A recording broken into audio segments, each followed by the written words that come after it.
अगला सवाल है मोजेल की आवर्त सारणी निर्भर करती है। देखो जो मोजेल की आवर्त सारणी है वो क्या है, उसको आधुनिक आवर्त सारणी भी बोला जाता है। तो मोजेल की आवर्त सारणी क्या है, आधुनिक आवर्त सारणी भी है। और मोजेल की आवर्त सारणी किस पर निर्भर करती है, तो इससे पहले जो हमने पढ़ा था वो हमने पढ़ा था मेंडलीव की आवर्त सारणी। किसकी पढ़ी थी, मेंडलीव की आवर्त सारणी हमने पढ़ी थी। तो मेंडलीव की आवर्त सारणी तो किस पर निर्भर थी, द्रव्यमान पर। किस पर निर्भर थी, द्रव्यमान पर निर्भर थी। अब मोजेल की आवर्त सारणी बतानी है आपको, 4 सेकंड का समय है। तो जो मोजेल की आवर्त सारणी है वो किस पर है, वो परमाणु संख्या पर निर्भर है। जिसने भी ये आंसर दिया है ऑप्शन बी वाला उनका बिल्कुल सही है, परमाणु संख्या पर निर्भर है। किस पर निर्भर है, मोजेल की जो आवर्त सारणी है वो परमाणु संख्या पर निर्भर है। चलिए अगले सवाल की तरफ बढ़ते हैं। अगला सवाल है मृदा की अम्लीयता को दूर किया जा सकता है। अब देखो ये क्वेश्चन है तो वैसे ये केमिस्ट्री का है, लेकिन ये एग्रीकल्चर से भी रिलेट करता है और इस क्वेश्चन को थोड़ा सा घुमा के पूछा गया है। अब पूछा गया है कि मृदा की जो अम्लीयता है वो किससे दूर की जा सकती है। तो ऑप्शन ए है चूना, option B calcium carbonate, option C चूना पत्थर और ऑप्शन डी उपयुक्त सभी। तो 4 सेकेंड का समय है, आपको बताना है इसका आंसर। कमेंट बॉक्स में बताइए आंसर। तो जिसने भी इसका आंसर दिया है उपयुक्त सभी वाला, यानी कि ऑप्शन डी जिसने भी दिया है बिल्कुल राइट है। जो ऑप्शन डी है वो बिल्कुल राइट है। चूना उसी को कैल्शियम कार्बोनेट बोला जाता है, उसी को चूना पत्थर भी बोला जाता है। और इसका एक और नाम है CaCO3, इसका फॉर्मूला भी लिखा हुआ आ सकता है। तो मृदा की अम्लता को कौन दूर करता है, चूना, कैल्शियम कार्बोनेट, चूना पत्थर या CaCO3। अगर आपसे पूछ लिया जाता कि मृदा की क्षारीयता को दूर करता है, मृदा की क्षारीयता को दूर करता है, तो उसका आंसर क्या हो जाता है, उसका आंसर हो जाता है जिप्सम। क्या हो जाता है, जिप्सम, जिसका CuSO4.H2O बोला जाता है, जिसको बोला जाता है CuSO4.H2O। तो ये बिल्कुल बार बार क्वेश्चन इंपॉर्टेंट है। अगले सवाल की तरफ बढ़ते हैं।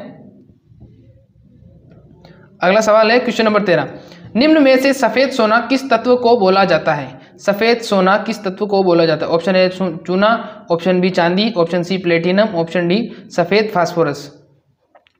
आपको कमेंट करके बताना है, कमेंट करके बताइए जल्दी से,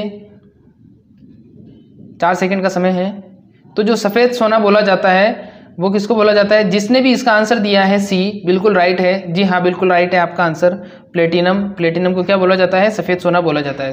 प्लेटिनम को क्या बोला जाता है, सफ़ेद सोना बोला जाता है। किस में बोला जाता है, रसायन विज्ञान में बोला जाता है। रसायन विज्ञान में सफ़ेद सोना क्या होगा, प्लेटिनम धातु सफ़ेद सोना कहलाएगी। अगर आपसे पूछ लिया जाए कृषि विज्ञान यानी एग्रीकल्चर में, तो एग्रीकल्चर में सफ़ेद सोना कौन होती है, एग्रीकल्चर में सफ़ेद सोना होती है कपास। क्या होती है, कपास सफ़ेद सोना कहलाती है।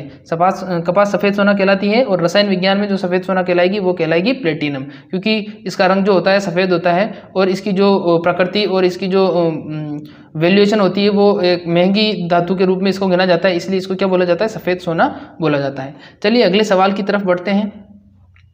अगला सवाल है ऑयल ऑफ विट्रोल किस तत्व को बोला जाता है, यानी कि जो ऑयल ऑफ विट्रोल है वो किस तत्व का दूसरा नाम है, किस तत्व का दूसरा नाम है।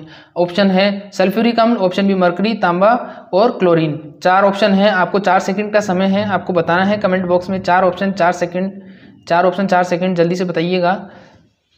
सल्फ्यूरिक अम्ल, हाँ बिल्कुल राइट। जिसने ए आंसर दिया है बिल्कुल राइट है। जो ऑयल ऑफ पेट्रोल बोला जाता है वो बोला जाता है सल्फ्यूरिक अम्ल को। किसको बोला जाता है, सल्फ्यूरिक अम्ल को ऑयल ऑफ पेट्रोल बोला जाता है। और इसको दूसरा नाम भी है, जो सल्फ्यूरिक अम्ल है उसको अम्लराज भी बोला जाता है। क्या बोला जाता है, अम्लराज भी इसको बोला जाता है, या अम्लों का राजा भी इसको बोला जाता है। क्या बोला जाता है, अम्लों का राजा या king of chemicals, king of chemicals के नाम से भी इसको सल्फ्यूरिक अम्ल को जाना जाता है।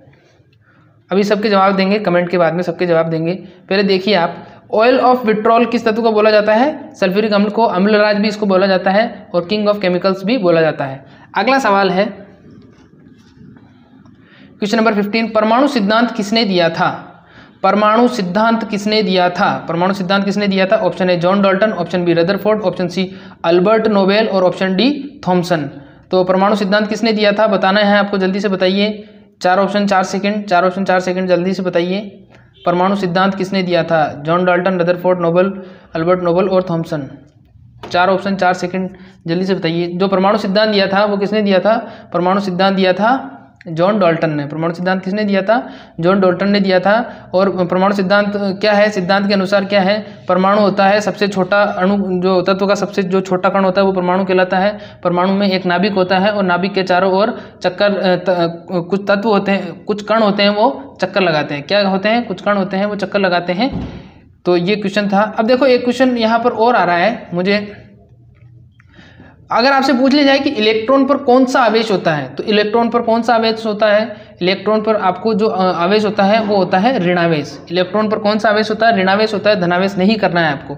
चलिए अगले सवाल की तरफ बढ़ते हैं। अगला सवाल है, वेरी इंपॉर्टेंट क्वेश्चन है, ये क्वेश्चन पूछा गया है, जेट में पूछा गया है, इसको थोड़ा हल्के में मत लीजिएगा।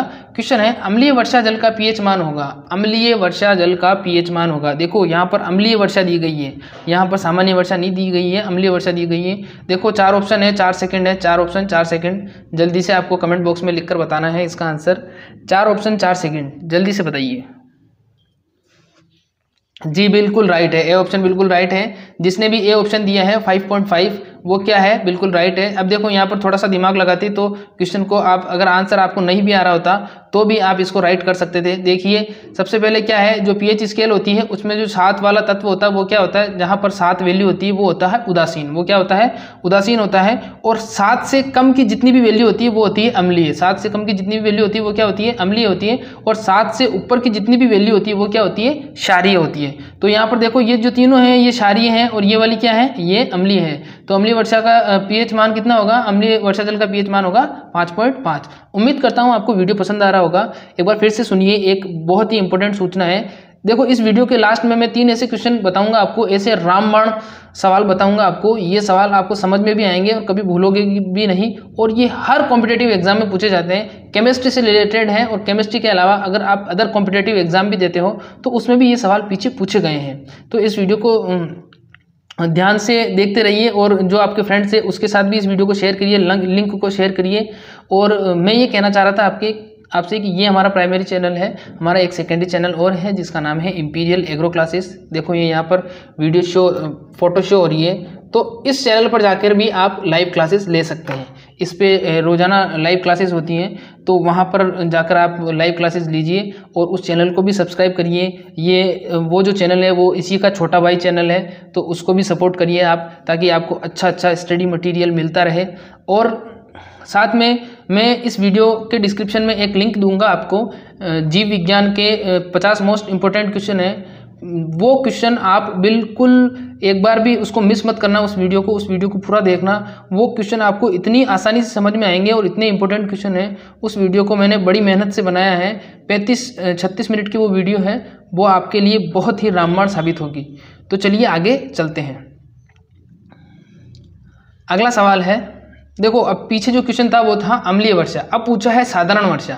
तो अम्लीय वर्षा और साधारण वर्षा अलग अलग होती है। तो अम्लीय वर्षा जल का पीएच मान पूछा है, तो वापस से अम्लीय वर्षा जल जो होता है, वर्षा जल या साधारण वर्षा जल या वर्षा जल जो होता है वो होता है उदासीन। तो उसका जो पीएच मान होगा वो क्या होगा? 7 होगा। वैसे जो जो साधारण वर्षा जल होता है ना वो हल्का सा अम्लीय होता है। तो इसकी जो एग्जिट वैल्यू होगी वो वैल्यू होगी 6.7 के समथिंग होगी, 6.7 के समथिंग, ये 6.75-7 के समथिंग होती है। तो वर्षा जल अगर पूछ लिया जाए आपसे से अम्लीय होता है, हल्का अम्लीय होता है, उदासीन होता है या क्षारीय होता है, तो वर्षा जल जो होता है वो होता है हल्का अम्लीय। अगर पीएच पूछा जाता है तो पीएच क्या होगा? 7 होगा। अगला सवाल है, परमाणु नाभिक की खोज किसने की थी? अगला सवाल है, परमाणु नाभिक की खोज किसने की थी? Option A Nicholas, option B Rutherford, option C Cavendish और ऑप्शन डी जैकब। तो यहाँ पर 4 ऑप्शन है, 4 सेकंड का आपको समय दिया गया है। चलो एक बार आपको 1 सेकंड प्लस दे देता हूँ, 5 सेकंड का समय। बताइए आप, परमाणु नाभिक की खोज किसने की थी? Nicholas, Rutherford, Cavendish, Jacob. 4 option 5 second, 4 option 5 second का समय। जल्दी से बताइए परमाणु नाभिक की खोज किसने की थी? जी बिल्कुल राइट आंसर है आपका। जिसने भी आंसर ऑप्शन बी दिया है बिल्कुल राइट आंसर है आपका, रदरफोर्ड। रदरफोर्ड ने क्या किया था? परमाणु में नाभिक की खोज की थी। यानी कि जो न्यूक्लियस होता है, एटम के अंदर जो न्यूक्लियस होता है उसकी खोज किसने की थी? उसकी खोज की थी ये रदरफोर्ड वाले भाई साहब ने। रदरफोर्ड जो भाई साहब थे इन्होंने क्या किया था? इन्होंने परमाणु नाभिक की खोज की थी। अगला सवाल है क्वेश्चन नंबर 19, पीतल किन किन धातुओं का मिश्रण है? वेरी इंपॉर्टेंट क्वेश्चन है बच्चों, ये क्वेश्चन पूछा गया है पहले। पीतल किन किन धातुओं का मिश्रण है। ये पटवारी और जो दूसरे एग्जाम होते हैं ग्राम सेवक, उनमें भी ये सवाल आया हुआ है, पीछे पूछा गया, आरएस तक के एग्जाम में ये पूछा गया है। ध्यान से इसको करिएगा थोड़ा। देखो ऑप्शन ए है तांबा प्लस जस्ता, ऑप्शन बी है तांबा प्लस कांसा, ऑप्शन सी जस्ता प्लस कांसा और ऑप्शन डी तांबा प्लस लोहा। तो देखो 4 ऑप्शन 4 सेकंड, 4 ऑप्शन 4 सेकंड का समय है। ध्यान से बताइए इसको कौन सा इसका राइट आंसर होगा। 4 ऑप्शन 4 सेकंड।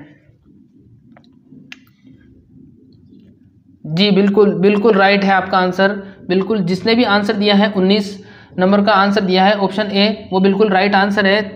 तांबा और जस्ता से मिलकर बना है। पीतल किससे मिलकर बना है? पीतल बनता है तांबा और जस्ता से मिलकर। पीतल किससे बनता है? तांबा प्लस जस्ता से मिलकर पीतल बनता है। चलिए अगले सवाल की तरफ बढ़ते हैं। अगला सवाल है क्वेश्चन नंबर 20, ऑक्सीजन की खोज का श्रेय किसे जाता है।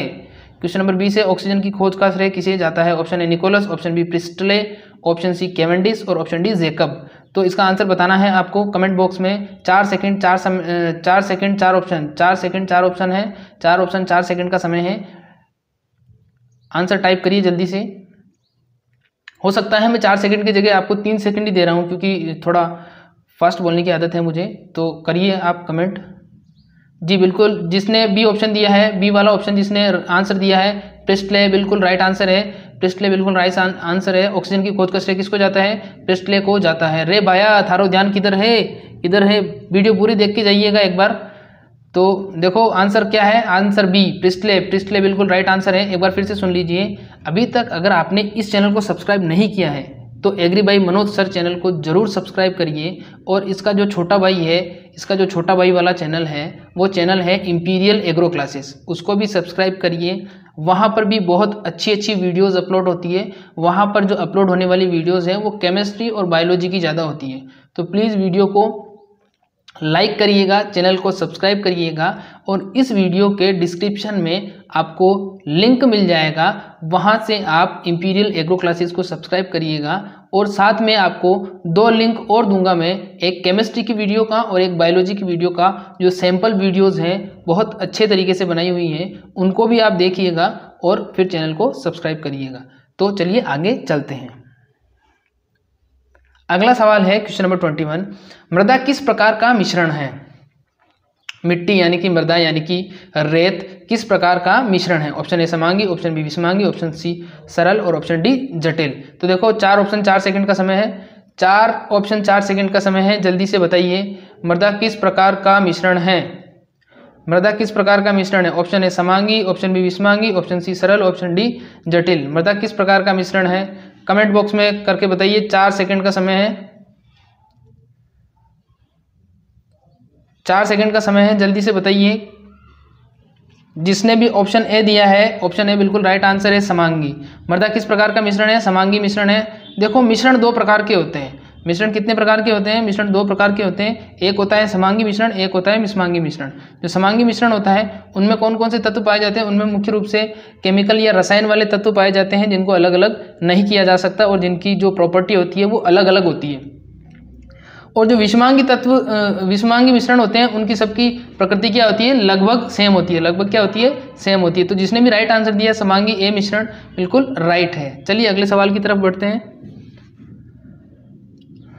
अगला सवाल है क्वेश्चन नंबर 22, लोहे पर जंग लगने की क्रिया होगी। लोहे पर जंग लगने की प्रक्रिया या क्रिया कहलाएगी। ऑप्शन ए ऑक्सीकरण, ऑप्शन बी अपचयन, ऑप्शन सी दोनों ही और ऑप्शन डी दोनों ही नहीं। तो देखो 4 ऑप्शन है, 4 सेकंड का समय है आपके पास। 4 सेकंड का समय है आपके पास, कमेंट करके बताना है। 4 सेकंड का समय है, कमेंट करके आपको बताना है। ऑक्सीकरण, अपचयन, दोनों ही नहीं, दोनों।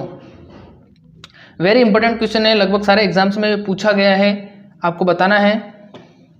लोहे पर जंग लगना, बिल्कुल जिसने ए वाला ऑप्शन बताया है या आंसर दिया है बिल्कुल राइट है, ऑक्सीकरण। कौन सी क्रिया है? लोहे पर जंग लगना ऑक्सीकरण की क्रिया कहलाती है। लोहे पर जंग लगना ऑक्सीकरण की क्रिया कहलाती है।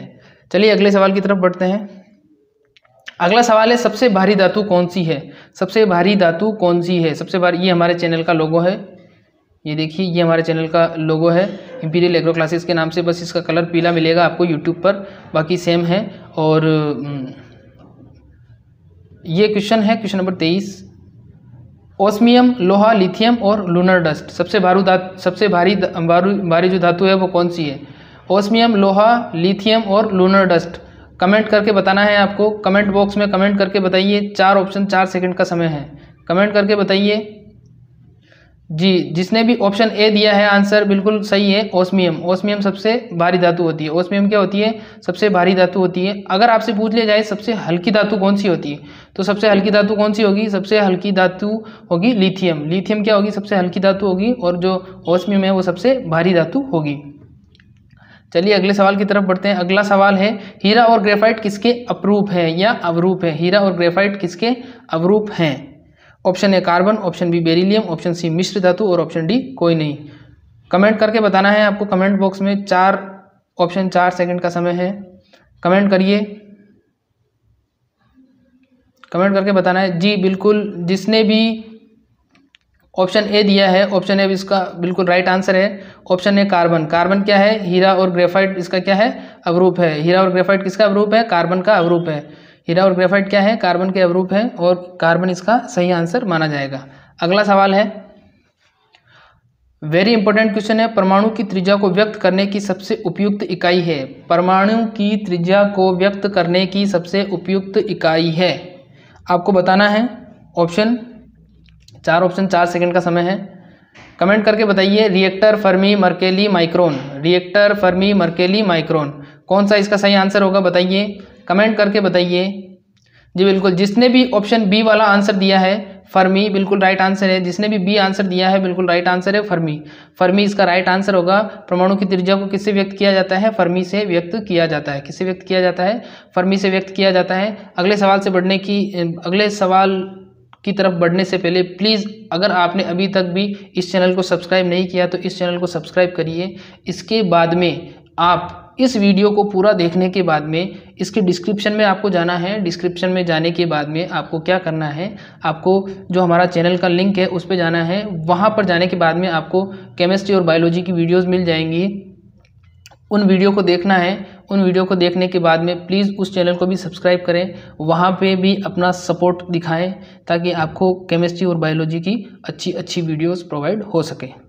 तो ये आज की लाइव क्लास में